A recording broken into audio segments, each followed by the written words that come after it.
ಹಾವೇರಿ ಜಿಲ್ಲೆಯ ಹಿರೇಕೆರೂರು ತಾಲೂಕಿನಿಂದ ಕೇವಲ 5 ಕಿಲೋಮೀಟರ್ನಲ್ಲಿರುವ ಒಂದು ಪುಟ್ಟ ಹಳ್ಳಿ. ನಿಸರ್ಗ ಸೌಂದರ್ಯದ ನಡುವೆ ಕಂಗೊಳಿಸಿ ನಿಂತಿರುವ ಪುಟ್ಟ ಹಳ್ಳಿ ಹಾದ್ರಿಹಳ್ಳಿ. ಇಲ್ಲಿ 96% ಜನರು ಕೃಷಿ ಹಾಗೂ ಬೆಳೆಯನ್ನೇ ಅವಲಂಬಿಸಿದ್ದಾರೆ. ತೋಟಗಾರಿಕೆ ಬೆಳೆಗಳು, ಮುಂಗಾರು ಮತ್ತು ಹಿಂಗಾರು ಬೆಳೆಗಳು ಹಾಗೂ ಜೀವನೋಪಾಯಕ್ಕಾಗಿ ಅಂತರ್ ಬೆಳೆಗಳು ಹೀಗೆ ವಿವಿಧ ಬೆಳೆಗಳನ್ನು ಬೆಳೆಯುತ್ತಾರೆ. ಆಧುನಿಕ ಕೃಷಿ ಪದ್ಧತಿಯನ್ನು ಅಳವಡಿಸಿಕೊಂಡು ಆರ್ಥಿಕವಾಗಿ ಸದೃಢರಾಗಿದ್ದಾರೆ ಎಂದು ಹೇಳಲು ಹೆಮ್ಮೆ ಎನಿಸುತ್ತದೆ.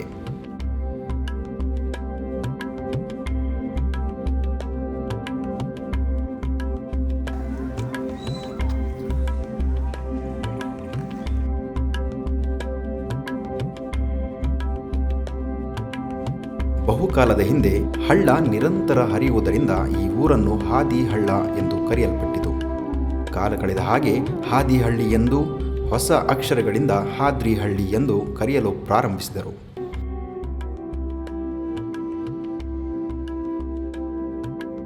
ಇಲ್ಲಿ ಇಂದಿಗೂ ಹಳೆಯ ಸಂಪ್ರದಾಯಗಳು ಮತ್ತು ಸಂಸ್ಕೃತಿಗೆ ಅಪಾರ ಮೌಲ್ಯ ನೀಡಲಾಗುತ್ತದೆ. ಹಬ್ಬಗಳು ಬಂದರೆ ಊರೇ ಒಂದಾಗಿ ಸಂಭ್ರಮಿಸುವ ಸಂಸ್ಕೃತಿ, ದೇವಾಲಯದ ಉತ್ಸವಗಳು, ಜಾತ್ರೆಗಳು, ಗ್ರಾಮ ಸಭೆಗಳು ನೋಡಬಹುದು.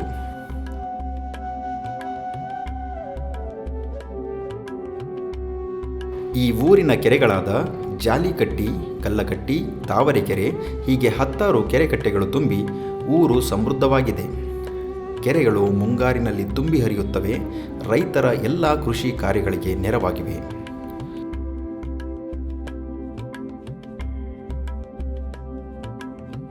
ಹಿಂದೊಮ್ಮೆ ನಾ ಕಲಿತ ಕನ್ನಡ ಶಾಲೆ ಇದೀಗ ಮರೆಮಾಚುತ್ತಿದೆಯೋ ಅನ್ನುವ ಹಾಗೆ ಕಣ್ಮುಂದೆ ಭಾಸವಾಗುತ್ತಿದೆ.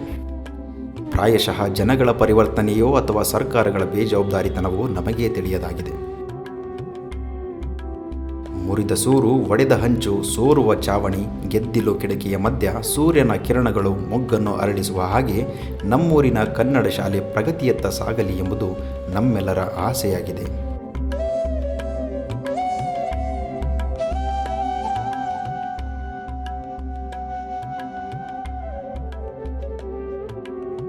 ನಮ್ಮೂರಿನಲ್ಲಿ ಹಲವಾರು ದೇವಾನುದೇವತೆಗಳು ನೆಲೆಸಿದ್ದಾರೆ. ಗಡಿ ಕಾಯುವ ದೇವತೆಗಳಾದ ಮಿಟ್ಲಿ ಮರದ ಚೌಡೇಶ್ವರಿ, ಬುಡಾನಕಟ್ಟಿ ಚೌಡೇಶ್ವರಿ, ದೊಣ್ಣೆ ಕೆಂಚಮ್ಮ ಹಾಗೂ ಬನ್ನಿ ಮಹಾಂಕಾಳಿ ದೇವಿ. ರೈತರು ಮಿಟ್ಲಿ ಮರದ ಚೌಡೇಶ್ವರಿ ದೇವಿಗೆ ಪೂಜೆ ಹಾಗೂ ಅಭಿಷೇಕವನ್ನು ಸಲ್ಲಿಸುವ ಮೂಲಕ ತಮ್ಮ ಕೃಷಿ ಚಟುವಟಿಕೆಗಳನ್ನು ಪ್ರಾರಂಭಿಸಿದರೆ ಫಸಲು ಸಮೃದ್ಧಿಯಾಗಿ ಬರುತ್ತದೆ ಎಂಬುದು ಇಲ್ಲಿಯ ಜನರ ನಂಬಿಕೆಯಾಗಿದೆ.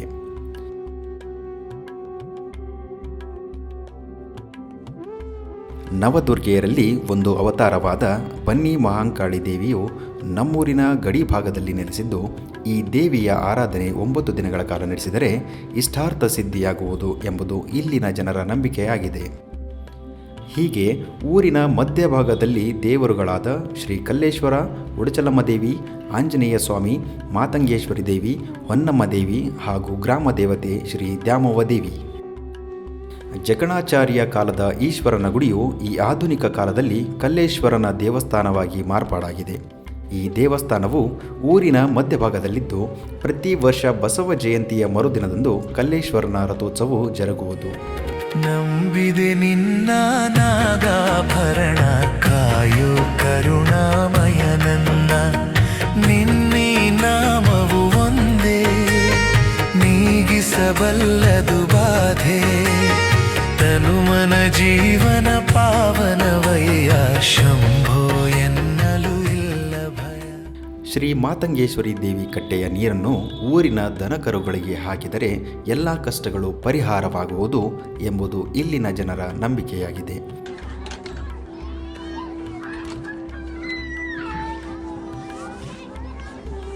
ಹಾಗೆಯೇ ನಮ್ಮೂರಿನ ಬರಮದೇವರ ವಿಶೇಷತೆಯೆಂದರೆ ದುಷ್ಟಶಕ್ತಿಯ ದೃಷ್ಟಿ ಮಕ್ಕಳ ಮೇಲೆ ಬಿದ್ದರೆ, ಹಸುಗಳ ಮೇಲೆ ಬಿದ್ದರೆ, ಆಕಳು ಹಾಲು ಕೊಡದಿದ್ದರೆ ಬಾಳೆಹಣ್ಣು ಮತ್ತು ಹಾಲನ್ನು ಬರಮದೇವರಿಗೆ ನೈವೇದ್ಯ ಮಾಡುವುದರ ಮೂಲಕ ತಮ್ಮ ಕಷ್ಟಗಳು ಪರಿಹರಿಸಿಕೊಳ್ಳುತ್ತಾರೆ ಎಂಬುದು ಇಲ್ಲಿನ ಜನರ ವಾಡಿಕೆಯಾಗಿದೆ.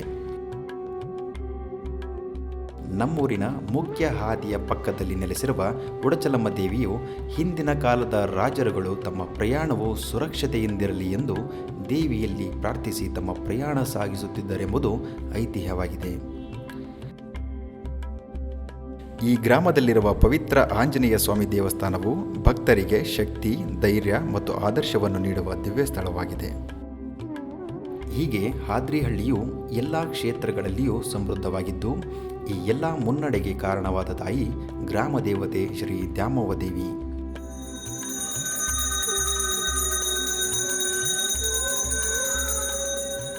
ಎಷ್ಟೋ ಜನ್ಮದ ಪುಣ್ಯದ ಫಲದಿಂದ ತಾಳಗುಂದದ ದೇವಿಯು ನಮ್ಮೂರಿನಲ್ಲಿ ಶ್ರೀ ದ್ಯಾಮವ್ವ ದೇವಿಯಾಗಿ ನೆಲೆಸಿದ್ದಾಳೆ.